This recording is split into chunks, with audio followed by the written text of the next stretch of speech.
you can't already condemn, both of you, this to failure before it's even started. I mean, he has now pledged his political career on this, hasn't he? He said this backlog will be gone by the end of next year. Absolutely. He'll be gone if it isn't. I think he's nailed his colours to... You're absolutely right, and it's very risky for that reason. And your commentator earlier from The Express had it exactly bang on. The more he talks about this, the more public concern about it goes up, the more he has to deal with it. It's a vicious circle. But I think the thing is that what he presented yesterday was just a repackaging of stuff that we've predominantly heard before. These are unworkable solutions in inverted commas. They're largely immoral. They're casting around for why is it immoral on this to stop Albanians from coming in here? I mean, what have you got in favour of Albanians? Really why should Albania, close. which is a member of NATO, why should Albanians be allowed to come here just by tipping up on a beach? But I just find the demonisation of a single group of people really, really close. But do you know about Albanian gangsters? How familiar are you with gangsters? I'm not super familiar with gangsters, David. Well, that's perfectly obvious. Otherwise, you wouldn't think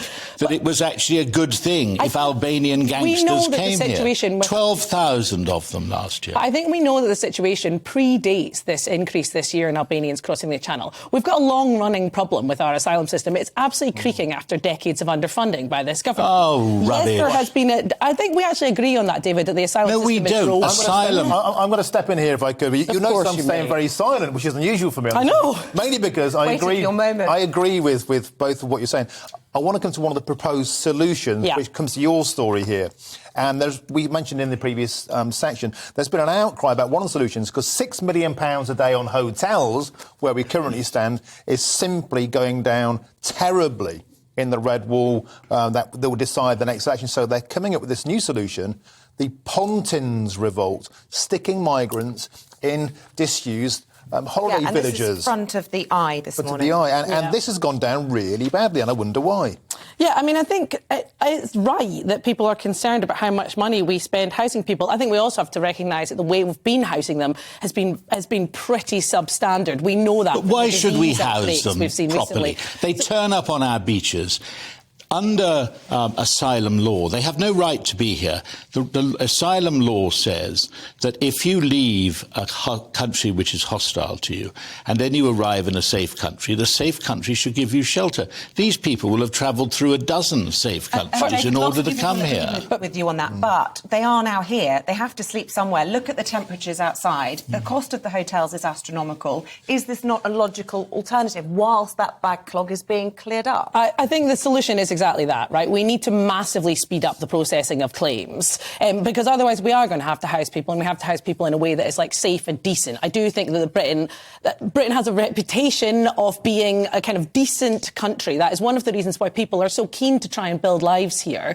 And so I think that the fundamental solution here is, one, we have to open up safe routes so that people who are fleeing desperate situations have a safe way to arrive. But what makes you think all these cliches that come out about desperate situations? These people, there's nothing desperate about Albania. These people are gangsters. They're not escaping from gangsters. Many women we know are vulnerable to sexual exploitation. Poverty is entirely different. Absolutely it is. There's economic migrants. But there are a mix of factors here, right? First of all, we do know that many of the people that come over are women. I know there has been an increase in men, but there are so many people that come over that are women. As a proportion. They're young. You're just making that up. They're young men. I find this demonisation of people who we might decide don't have a right to stay in the UK. That doesn't mean that they are terrible people for trying to build better lives for themselves. I think we have to be really careful about that rhetoric. Part of the framework of this is the statement of truth that Albania is a safe country. And the European Union already agreed with that. Of course. So this is specifically addressing,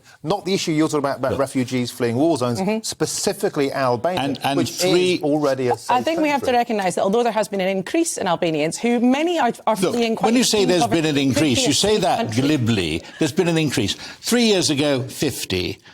Last year, 12,000. So 30% of those who crossed in the first 9 months of this year were from Albania, compared to 3% in 2021. But that still means that 70% of people who crossed are not Albanian. I do want to quote the Prime Minister on this, though. Even the Prime Minister is saying it is unfair when our generosity is abused by people coming here. So what's he going to do about it? We can agree on that. Do you know, for me, the thing that sticks out as the most unlikely solution that he's come up with is doubling the number of caseworkers, because we're seeing across the board how hard it is to recruit people, not least into the Home Office, where there's huge problems, Border Force, huge problems there as well. It sounds great to double the number of caseworkers. But this is naive rubbish, and he shouldn't be doing this. Look, I spent 5 years at the Home Office, a tough time, and I can tell you this.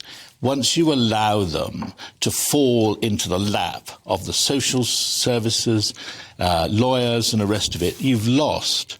What you have to do is stop them from having any rights in the UK to obtain that kind of help, because otherwise they just become part of the system, and before you know it, your friendly neighbourhood hotel down the road that you can't afford to stay in is full of asylum seekers. Sorry, I don't buy into that.